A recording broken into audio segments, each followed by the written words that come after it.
Welcome. Last day of session. Go over a couple accomplishments and then we'll take some questions. As you all know, last night we finally got the Senate to pass a congressional redistricting map with an emergency clause. This year we passed a $500 million income tax refund for Missouri workers. We increased funding for numerous programs to help children and the most vulnerable. We've added additional funding in those categories: schools for the deaf, blind, disabled, another $4.8 million this year. More money for sheltered workshops. First Steps, $9.4 million. Career Ladder, $37.4 million. Early Childhood Special Education, $3.5 million. Bright Flight, another $3.5 million. Children's Trust Fund, $23.5 million. Autism Projects, $15 million. We added another $29 million to Meals on Wheels. We added more money to CASA, Court-Appointed Special Advocates. We passed charter funding equity, no patient left behind, election integrity, photo ID, correctional center nursery program, many, many things. Eminent domain reform, agricultural tax credits, help for home-based child care facilities, again, Career Ladder to help support teachers. Many things we've achieved. We, of course, didn't accomplish everything we wanted to this year, but it is what it is, and here we are on the last day, and we've got some of the items done that we wanted to get done. So with that, we'll take any questions, if you have any. I want to ask about the concept, the phrase local control gets talked about by this caucus, conservative.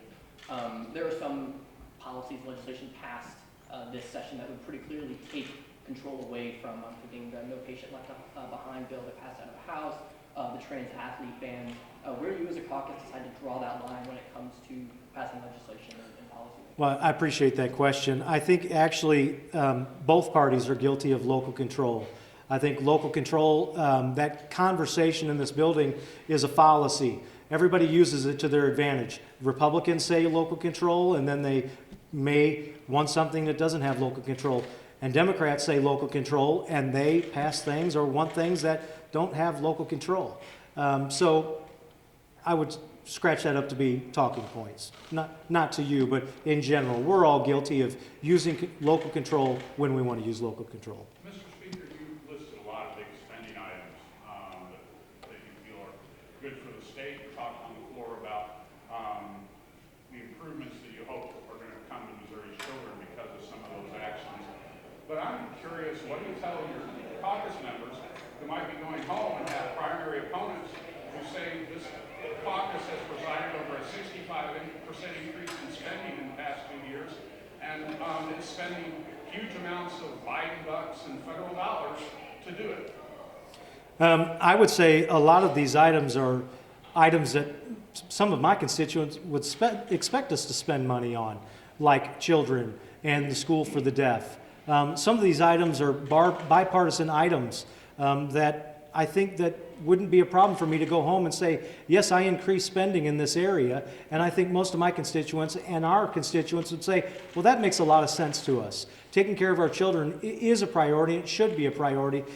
We've also talked about, the $500 million that we passed in one of our bills that I'm happy to bring the budget chairman up here to talk about. We're also talking about giving money back to our constituents, money that we feel is theirs. So as spending has gone up in some areas, yes, Biden bucks, that's correct. We're also trying to give back what we believe is theirs. And if you want, I can bring the budget chair up so he can answer some of those spending. I'm thinking you all are heading into a political season, and now people are going to have to defend these budgets and the actions you took. Sure. And I would still stick with my same answer. Some of these items are good spending items that my constituents would not be upset that we spent the money on some of those items. Mr. Speaker, yesterday when the Senate adjourned early, Yes, sir. It killed a bunch of things that I'm sure your caucus wanted.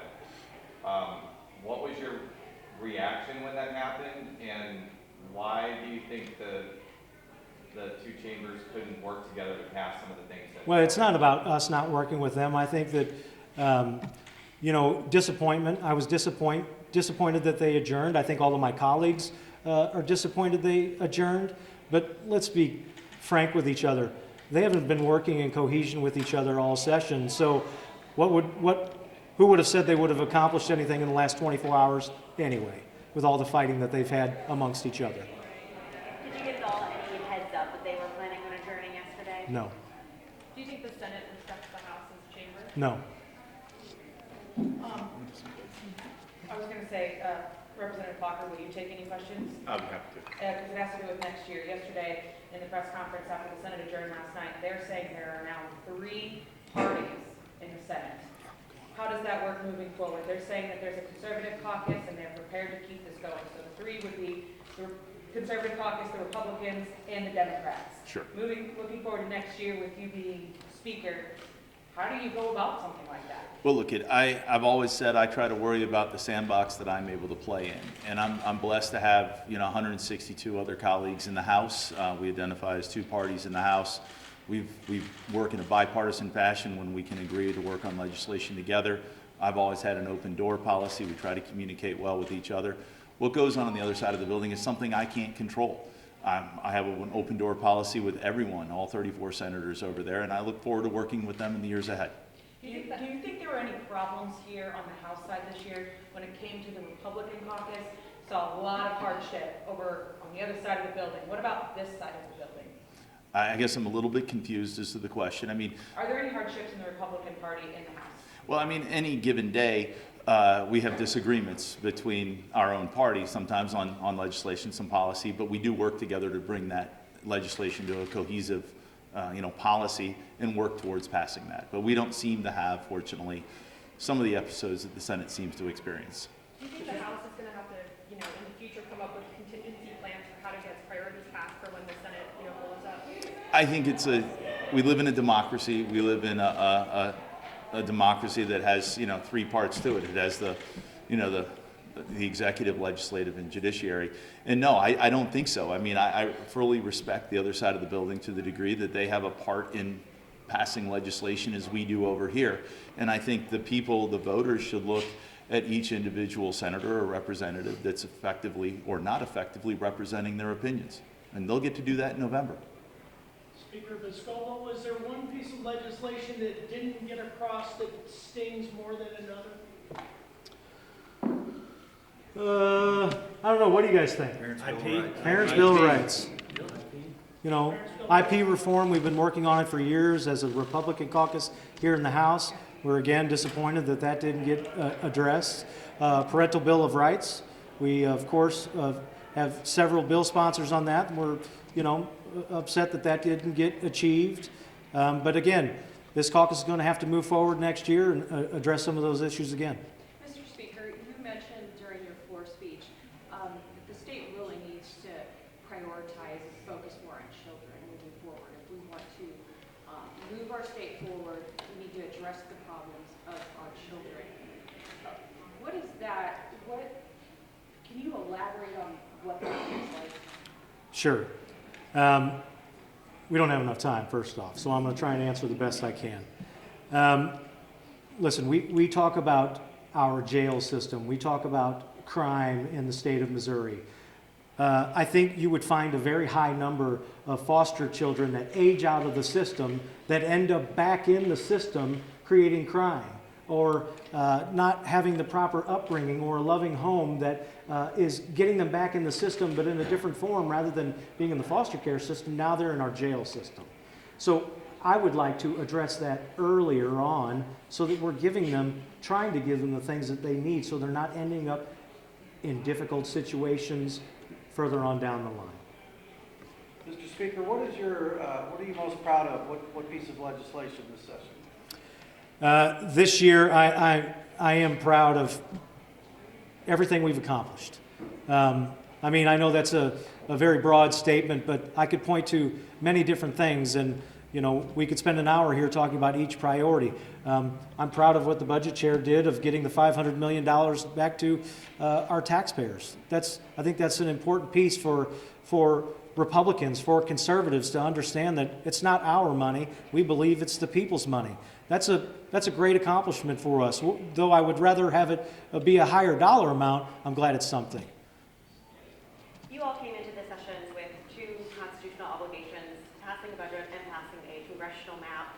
It was the second to last day, but you were able to do that. It also wasn't the first initial map. Do you still kind of view this as a win? I kind of want thoughts on the map that was able to cross the finish line. Sure. Representative Shaw has done a fabulous job working with almost an impossible task, almost impossible. It has been difficult. I believe that everybody behind me never thought that the redistricting process would play out the way it played out. There has been constant disappointment because Representative Shaw, just for instance, has spent more time on the maps than any other priority that he has, and he's the elections chairman. He has a lot to do. We've drawn probably 1,000 maps. We've had so many different conversations that it has taken the focus off the budget at times. It has taken focus off of the priorities that we really want to see achieved in addition to the redistricting process. So I'm glad we were able to come to a place to get that done, and it may have been almost close to the last day, but I think we're all proud here in the House that we got something done. The governor said that he was going to start to review the map that was passed yesterday. Obviously can't formally sign it for a few more days. Do you have any concerns that Secretary of State echoed that even a new map at this late point would not be a good idea for You want to answer that? You asked two questions there. If the governor plans on signing, if we feel there will be an issue there, I do not, and I don't necessarily. We've talked to clerks. I believe there's enough time to get it done. It's not ideal. It'd been ideal to have it done last fall or in the spring. Here we are in May, and we got it done on our time, and the clerks they'll get it done. They've always have, and I'm sure they will now as well. One more. Speaker, All right, two more. How about that? you mentioned you don't think that the Senate respects the House. I wonder if you'd elaborate why. We don't have enough time. I'm sorry. Yes, sir. Have we seen the last of Rob Vescovo as an elected official? I don't think you've seen the last of Rob Vescovo. What's your greatest lesson learned as a speaker and as a caucus this session and your time in the House? My greatest thing that I've understand about this building is communication. You have to communicate. It doesn't matter if someone likes you or likes you or don't like you. You've got to learn a way to communicate, or else we're all just going to run into walls with each other, and we're going to achieve nothing. And I know the people back home don't want that. So we've got to learn how to communicate, and that may be one of the greatest things I've learned out of this building. All right, thank you all. Appreciate it.